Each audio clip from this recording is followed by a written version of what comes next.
O'Neill is an old name, a very old name.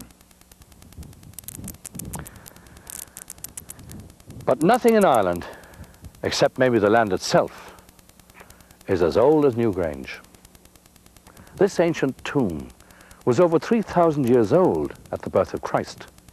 So for over 5,000 years, it saw the arrivals of the varied peoples that came to our shores, and sadly too it witnessed the departure of millions of Irish men and women who left us and today are scattered all over the world. So let us go then, you and I, on an Irish journey, an hour's journey only, but endless in the imagination. A journey right through this beautiful country of ours, along the coasts and into the very lands and territories of your own Irish ancestors. These are the majestic cliffs of Moher. They stand defiant, holding back the relentless waves. Below, the broad Atlantic stretches all the way 3,000 miles beyond to the New World. When you stand on these cliffs, you stand on the edge of Ireland, you stand on the edge of Europe. Inland from here lies the fair land of Éireann, Ireland, the home of your ancestors. This is the story of your great O'Neill heritage. We will trace your name from its earliest Celtic origins, following its journey across the green and varied landscape of Ireland, charting the changing fortunes of your royal and noble family. Through ancient castles and aging ruins, we will rediscover the stories of the O'Neill, from their days as mighty chieftains, as high kings, and as courageous rebels. We will discover too how your name has changed over the centuries, and how your ancestors carried it and its traditions with them across the seas to the new worlds. As we hear these stories, we will discover the spirit, the essence of the O'Neill heritage, a spirit of courage, independence, and resolve, which has seen the name survive for nearly 1,000 years.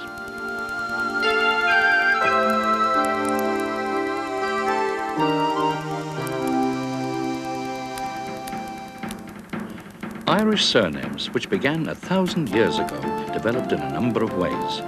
If a family took their father's name, they became known as Mac, like McCarthy, because Mac means the son of. But if they were called after a more remote ancestor, they used the O, which means descended from, as in, say, O'Brien. Meanwhile, the Normans often used Fitz instead of O or Mac, as in Fitzgerald, son of Gerald. Or you could be called after the job you did, as in Smith, or the place you came from, as in Welsh, from Wales.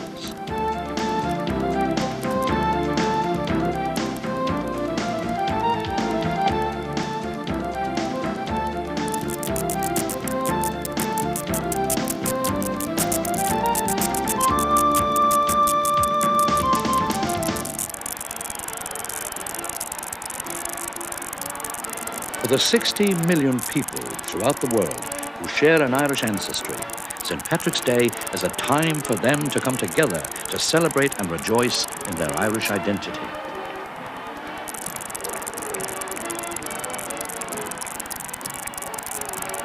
Although your own family may have left these shores and settled in new lands, it is still possible to trace your ancestors back to their original homelands. Tom Lindert, one of Ireland's leading authorities on genealogy, has some useful advice. Well, it's very important that if someone's interested in doing your genealogy, that you get all your background information in your home country first. Don't just try to jump straight over to Ireland. The first thing is that you get a person that you know the most about from Ireland, be it an ancestor, their name, a date to put them in history, be it a birth date, marriage date, or death date, and then a locality, narrow that down as much as possible, be it a county or a townland. But make sure you have the information together to begin with, and then make the next step over to do research in Ireland. Once you have located an ancestor and have some idea of where they originally came from in Ireland, the records which will allow you to trace your family history are, by and large, available to you.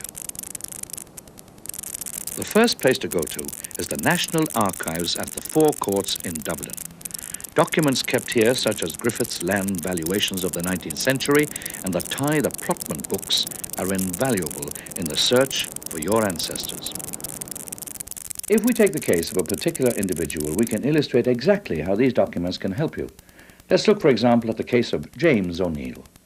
We know that James left Ireland in the 1890s for America, where he eventually married. We also know that the name O'Neill at that time had spread from its Ulster homelands throughout every county in Ireland, but particularly in the north and northeastern counties. At the forecourts, we searched Griffith's valuations and found James's family in Faughart Parish, County Louth. Once we had located James in Faughart, we discovered in the Faughart Roman Catholic Church that James had been baptized on the 15th of November 1879, the son of James O'Neill and Anne Dowdall of Carrick Edmund. With this knowledge, it is possible to trace the history of James's family. So you see, all you need is the basic details about an ancestor, and the quest for information on your family roots can begin.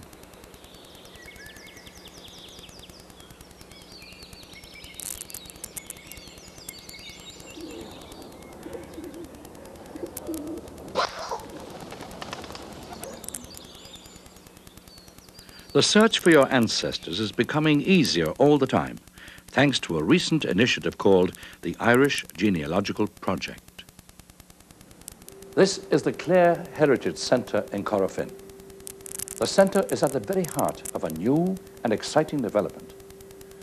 The official surviving records relating to family history and genealogy are being collected throughout the county. They're being brought here and then put on computer. But Corofin's not alone in this. Many other heritage centres have opened up all over Ireland, so that no matter where your family comes from, you should now be able to get an accurate record of your family history.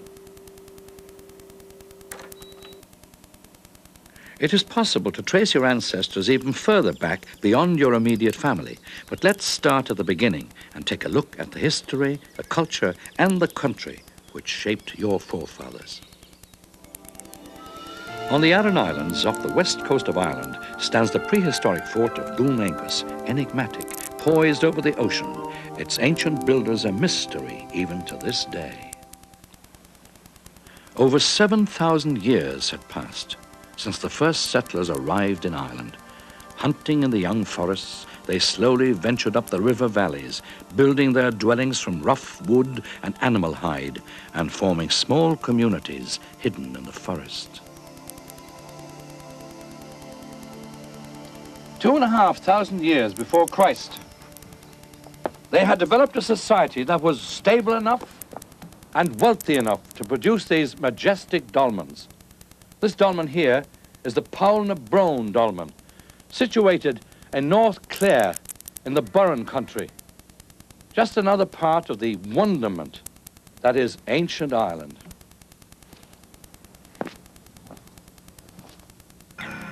They built mysterious circles of standing stones.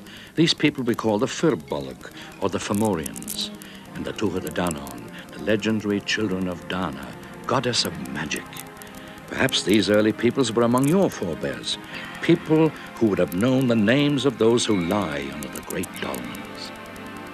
But older than Poulnabrone, older even than the pyramids, is the passage grave at Newgrange in County Meath.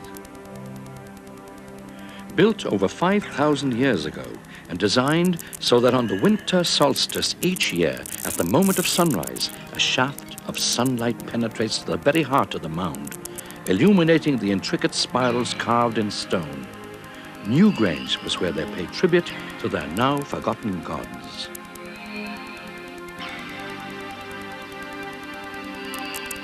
These people were superb craftsmen in stone, but a new material was sweeping across Europe from Asia Minor. The Iron Age came to Ireland, and the people who introduced the new material around 500 BC were the Celts, who for almost 2,000 years ruled Ireland as kings. The Celts were a major influence on the course of Irish history and instrumental in shaping our unique Irish identity. Let's listen to what leading archaeologist Barry Raftery of University College Dublin has to say about the Celts. In the narrowest sense, the term Celtic refers to a language but it is entirely appropriate to use the term in a broad cultural context. Now, the earliest reference to the term Celt was made by the Greeks about the 6th century BC. They just referred to a specific cultural grouping in Europe as Keltoi. We do not, of course, know whether the Celts themselves used that phrase to describe themselves. Now, in archaeological terms, the Celtic culture begins about 700 BC in Europe, continues until it was destroyed by the Romans around about the birth of Christ. And archaeologists have divided this culture into two broad phases, named after two major find spots in Europe: an earlier phase, which is called the Hallstatt culture, and a later phase, which is called the Latin culture. This is the Latin Celts who are best exemplified in the archaeological record. There are very serious problems of archaeological interpretation. But what we can say is that the earliest indications of contact with the Celtic culture abroad appears in Ireland around about 600 BC, when there are some indications of a Hallstatt presence in the country. We have some Hallstatt material, but it's not very substantial. Around about 300 BC, there's a greater body of archaeological material in the country, which we can certainly equate with the Celtic groups. In many ways, it displays native Irish idiosyncrasies which set it apart from the material in the Latin areas outside the country.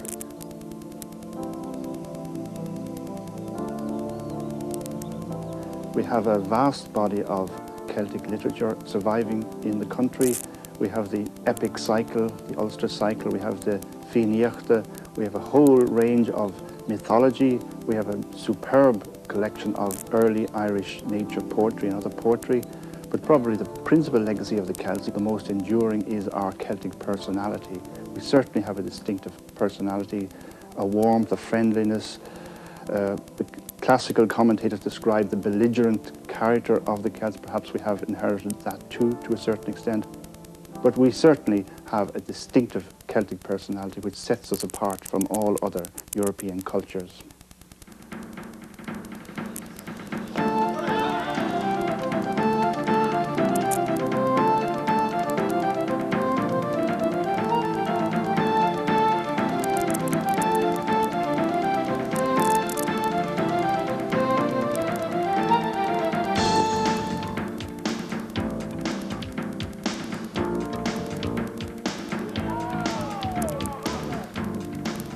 A small island on the edge of Europe, the island of your ancestors was divided up between a number of major Celtic clans. In the south, in what is now Munster, were the Oinecht and the Dalcash. In Connacht, to the west, were the Ibrin. In the province of Leinster were the Chinslig, and to the north, in Ulster, were the Uí Néill. These clans were in time joined by the great Viking and Norman families. The O'Neills are direct descendants of the powerful Uí Néill clan, the most royal of the ancient Celtic families.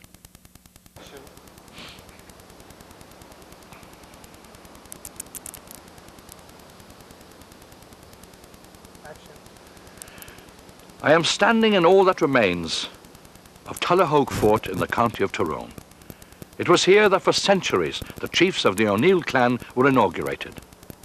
Standing as I am in the rich, rolling pasture lands of County Tyrone, I can tell you that I'm at the very heart and centre of power of your great, indeed your royal, O'Neill clan.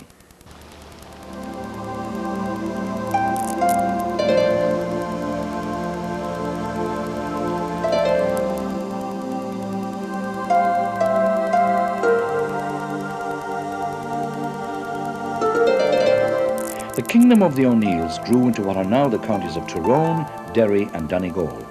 From a branch of the Uí Néill known as the Cineál Óin, there came a great chieftain called Niall Glúndub. Niall, which means mighty warrior, was a powerful king of Ireland who was slain in battle with the Vikings in 919. 2 generations later, his grandson Domnall, to honour his heroic ancestor, took the name Domnall O'Néill, or Domnall the descendant of the mighty warrior, the first to bear the great name of O'Neill.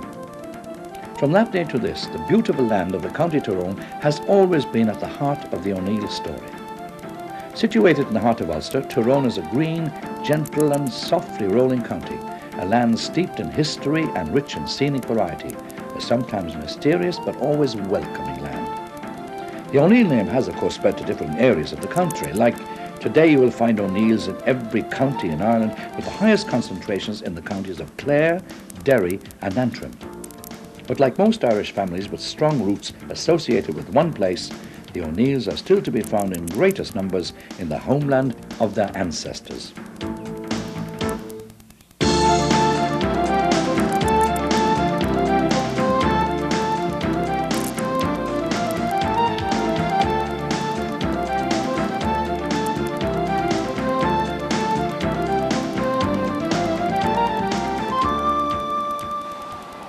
Hurling, Ireland's national sport, is reminiscent of the time when the great clans of Ireland battled for land power and the high kingship.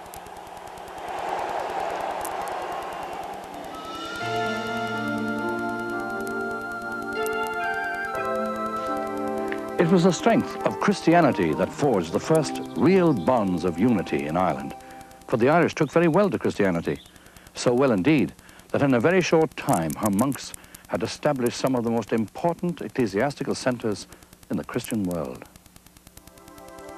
Here in Glendalough in County Wicklow, I always think the sense of Ireland's Christian past is particularly strong. There had been small settlements of monks scattered along the Irish coast for some time, but it took St. Patrick to bring together the old religion of the Celts and the new Christianity. This new Irish Christianity turned out to be a powerful crusading force. With the collapse of the Roman Empire, Europe was once more plunged into the Dark Ages. And strangely enough, that's what gave us, I think, our first emigrants, the young Irish monks who left their Irish monasteries and brought the flame of Christianity back into that pagan continent.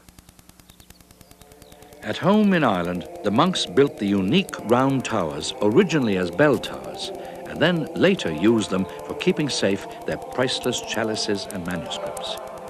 In their workrooms, the monks channeled their passionate Celtic sensitivity into glowing colour and intricate artwork. And certainly, the greatest and most beautiful of the manuscripts is the Book of Kells, now in the library of Trinity College, Dublin.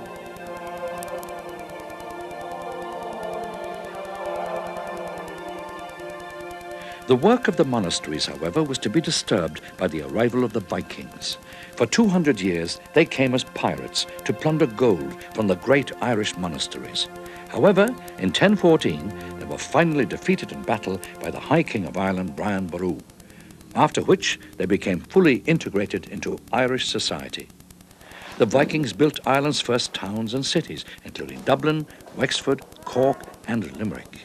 And their commercial ability is reflected today in Dublin's famous Moore Street Market.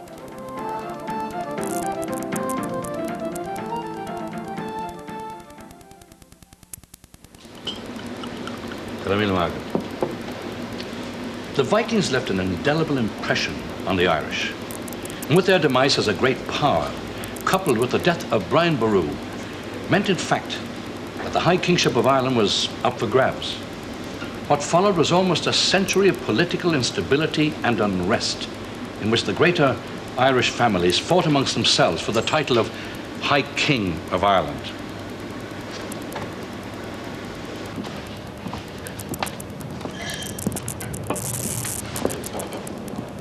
It was an eventful century for the O'Neill clan. You see, they considered themselves to be the rightful successors to the throne of the High Kingship of Ireland. And the death of Brian Boru started a vicious struggle between them and the O'Connors and indeed the O'Briens. And there was much turmoil as these mighty clans fought it out for sheer power. But 100 years of shifting allegiances and bitter infighting left not only your ancestors, but the country as a whole unprepared for the next wave of newcomers to disembark on Irish soil. The Normans, led by the great warrior Strongbow, arrived in 1169. Heavily protected by their coats of mail, they moved like modern tanks through the Irish countryside. They had arrived as mercenaries at the request of the deposed King of Leinster, but a combination of their military might and an attraction to the land of your ancestors induced them to make a more permanent foothold. At the time of the Norman arrival, your ancestors were led by Hugh O'Neill, who was Lord of Tyrone from 1197 until 1230. O'Neill proved more than a match for the Normans. At a major battle in Larne in 1198, Hugh put a stop to the Norman conquest of Ulster. Despite the presence of the Norman threat, however, feuding between the neighbouring Irish families continued. In 1201, Murtagh O'Neill was involved in a feud with Manus O'Loughlin. Murtagh beat Manus to death in a bloody sword fight. Despite this, though, the Normans were still held at bay.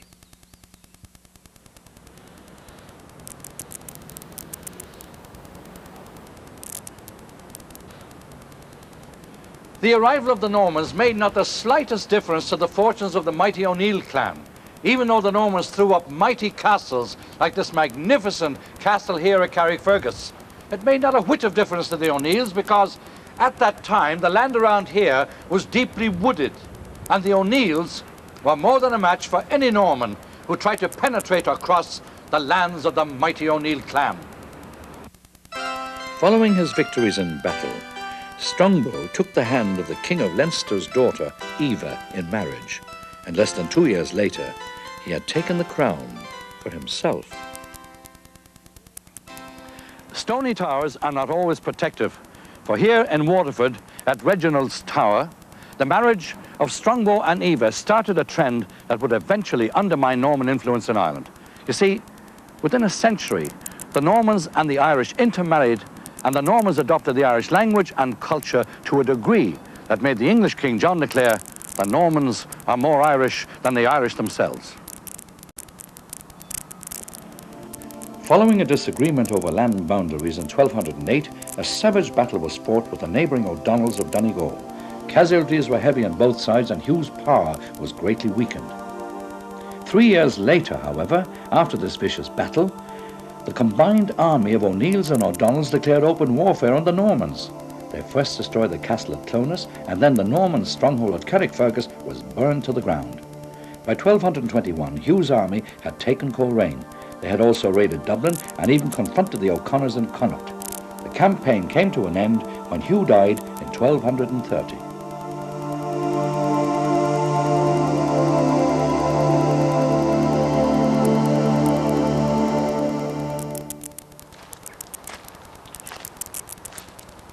The O'Neills were among the last of the Irish clans to accept the presence of the Normans in Ireland, notwithstanding the many intermarriages that took place between them. And even though they recognized them in marriage, and indeed learnt many of their castle building techniques from the Normans, nevertheless, they upheld a strict observance of their own borders and their own absolute sovereignty within them. From Shane Castle here, which is owned by the present Lord O'Neill, they held on to their properties and maintained their ancient claim to the kingship of Ireland. The death of Hugh O'Neill saw the end of the O'Neill and O'Donnell alliance. In 1397, Niall O'Neill led an army into Donegal and laid the O'Donnell homeland to waste. Here at Bunratty Castle, the vibrant atmosphere of that period can be experienced in a banquet that is faithfully recreated using historical records from the time.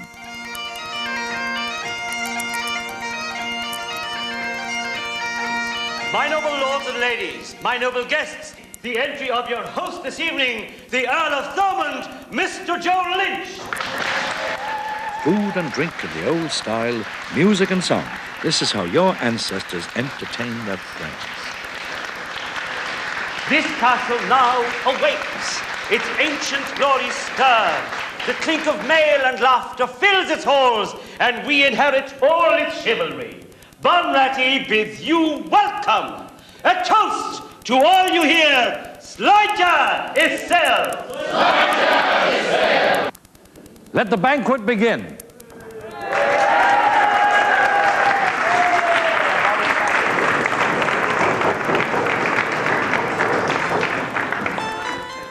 By the 15th century, the O'Neills had become so numerous that they had separated out into several different and occasionally opposing families, the most significant of which would have been the O'Neills of Tyrone and the O'Neills of Clannaboy. Such was the royalty and power of this great family, its chieftains were welcome at the courts of the great European kings and were both respected and feared by the rulers of England. But at the height of their power, they were torn apart by internal feuding.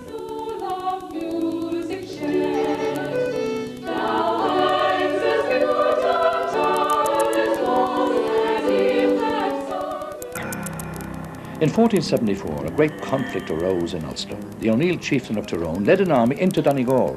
The reasons are unclear, but the intention was vicious. The records say that O'Neill's army swept through the O'Donnell lands, robbing, raping and pillaging. Vast areas of land were laid waste before O'Neill withdrew with his spoils. On his return journey, O'Neill turned northwards and attacked the lands of his cousins, the O'Neills of Clonaboy. They too received no mercy. As he marched home, he was again, to his surprise, confronted by an army of O'Donnells, blocking the road in front of him. He turned to check the rear and saw an army of the O'Neills of Clonaboy marching quickly towards him, driven by anger and revenge. O'Neill of Tyrone, realizing that his men were in no condition to deal with a pitched battle, nonetheless somehow managed to lead his men home to safety.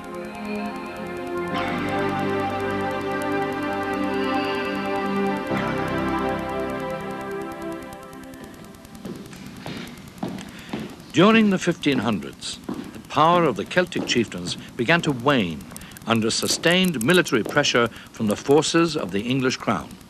This, in turn, led to a series of rebellions. The last great Celtic revolt ended here at Cenél in 1601. It had been led by the mighty Hugh O'Neill of Tyrone. In the year 1609, O'Neill and many of the other Irish chieftains left our shores. This was called the Flight of the Earls. It heralded the end of the old Celtic ways. Now it was a new Ireland, new kings, new centres of power. The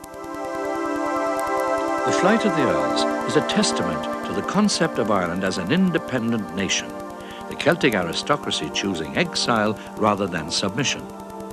To consolidate their power in Ireland, the new rulers sent out clerks to record the names of Ireland. Unable to speak the Irish language, these clerks did not attempt to properly translate the indigenous names, but rather made approximate and phonetic translations. As you travel through Ireland today, you will notice how the signposts carry evidence of that name-changing process which began so long ago. For example, Báile an Mhuircheig, meaning the town of the Murphys, became Ballymurphy. Castlán Uí Néill simply became Castleconnell.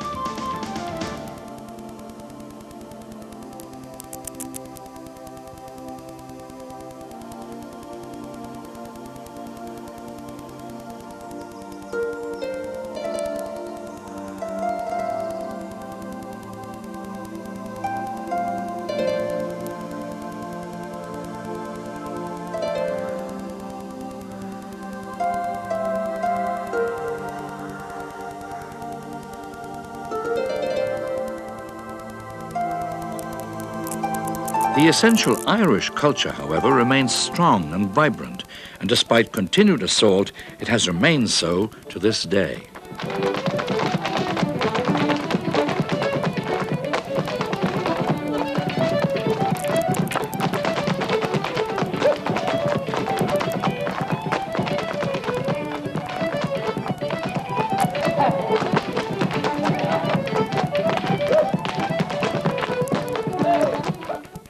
The Irish have always been proud of their heritage and culture, and nowhere is this more evident than in the art of heraldry. And here to tell you more about that is the former Chief Herald of Ireland, Gerard Slevin. Heraldry had its origin in the fact that the knight in medieval times, going into warfare, was completely encased in armour, including his head. So there was no means of knowing who he was. So it became the practice to paint on his shield certain emblems or signs or symbols as a means of identification. Heraldry has always had an extraordinary fascination for people, whatever it is about the shield shape and its contents. And in due course, this personal practice spread to cities, universities, institutions, and is still very active. The primary purpose, as I have suggested, was identification. And I suppose that is still the essential purpose of heraldry, is personal or institutional identification. Your coat of arms is a window to your heritage. Each part is full of stories and secrets.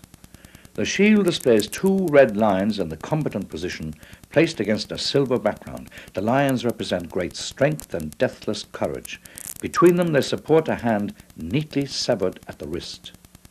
Legend has it that when the first Celtic settlers were in sight of the Ulster coastline, they declared that the first person to touch land would rule that portion of land. One of those Celts, Niall by name, drew his sword, sliced through his wrist and threw the severed hand ashore, thus winning for himself and his descendants the land of Ulster. The 3 étoiles, or stars, implies God's goodness and grace bestowed upon the family. The crest, which is placed above the shield, shows an arm holding in its hand a sword. The arm betokens industry and hard work, and the sword is the true emblem of military honour and justice. The motto in this case is in Irish, and refers to the days of their first arrival on Irish soil. It reads, Love Darug Éideann, meaning the red hand of Ireland. Many Irish people certainly are entitled to use arms, yes. The registers of the office. Arms, the genealogical office, as it is now, the office of the Chief Herald, has registers going back many centuries.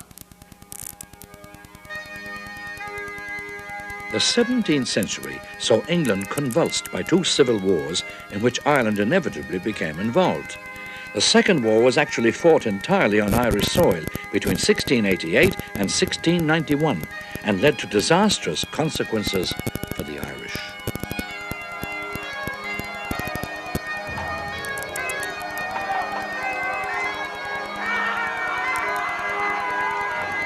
(1691) saw the ending of the Williamite Wars with the signing of the Treaty of Limerick, signed on this very stone.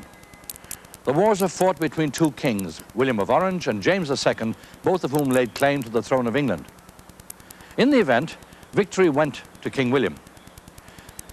For the Irish who supported James II, exile seemed to be the only honourable option. Known to history as the Wild Geese, these honourable soldiers of fortune sailed from Limerick to Europe, bringing with them the surnames of Ireland.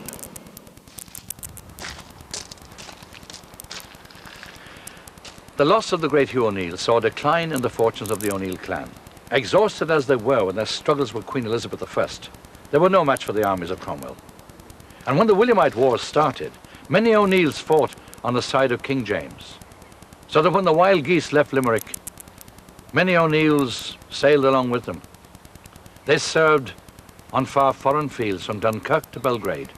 They served with distinction in the armies of Austria, of Spain, and of France. Of course, many O'Neills went to the New World. Sir Niall O'Neill of Shane Castle raised a regiment of dragoons which he led into the Battle of the Boyne. The courage of the dragoons was acknowledged by all, but Sir Niall was mortally wounded. And following the Treaty of Limerick, many O'Neills found success in Europe. They were among the outstanding officers of the Irish brigades who fought with the armies of France.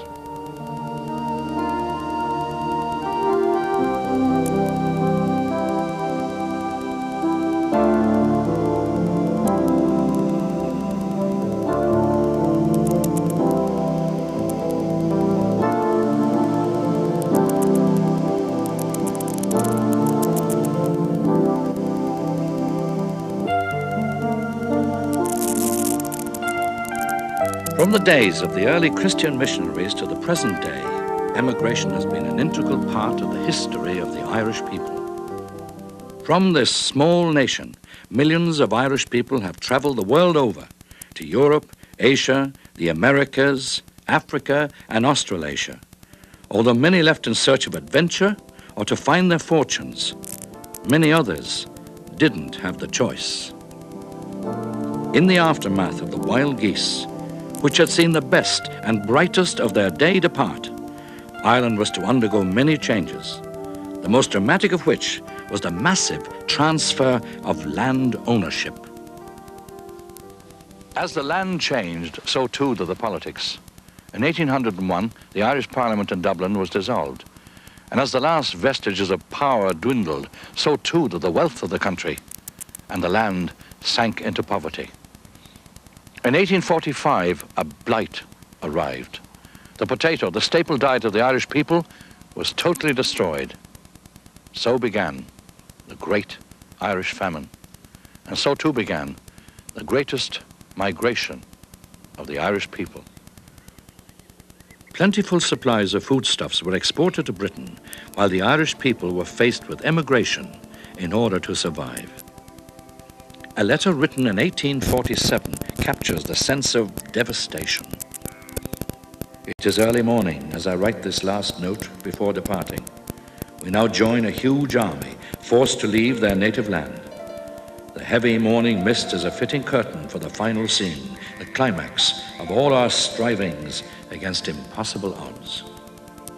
I cannot help but glance back through the pages of our history to the years when Ireland was a beacon of learning and faith whose light spread to all parts of Europe. God grant that those days of glory may someday return. Irish people emigrated in their hundreds of thousands. They set sail from Cove, Liverpool and Belfast. Cramped together on overcrowded ships, rife with hunger and disease, they arrived in Montreal, New York and Boston. In Australia, famine refugees followed those who had been transported there as convicts. Many of these convicts had been expelled from their home country on charges such as stealing bread, others for belonging to revolutionary organizations. Despite their impoverished beginnings, the contribution made by those emigrants to their new countries was enormous. In the building of the modern world, from the late 17th century right up to the present day, the Irish have played a vital part in whatever society or culture they have settled in. Today, people of Irish descent number in excess of 70 million worldwide. In the annals of Irish history, the name O'Neill has always held a distinguished place. The great and successful 19th century playwright John O'Neill, the brilliant Irish-American playwright Eugene O'Neill, and of course Eugene's father, the great stage actor James O'Neill. The list of distinguished O'Neills is constantly growing.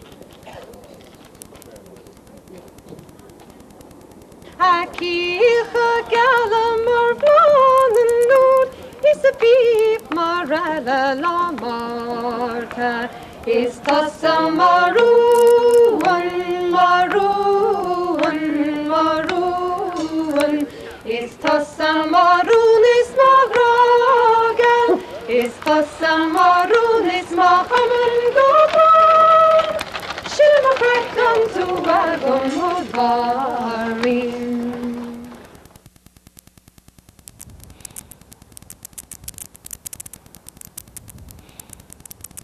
Many years have passed since Domnall, grandson of the great Celtic king, Niall Glúndub, first took the illustrious name of O'Neill.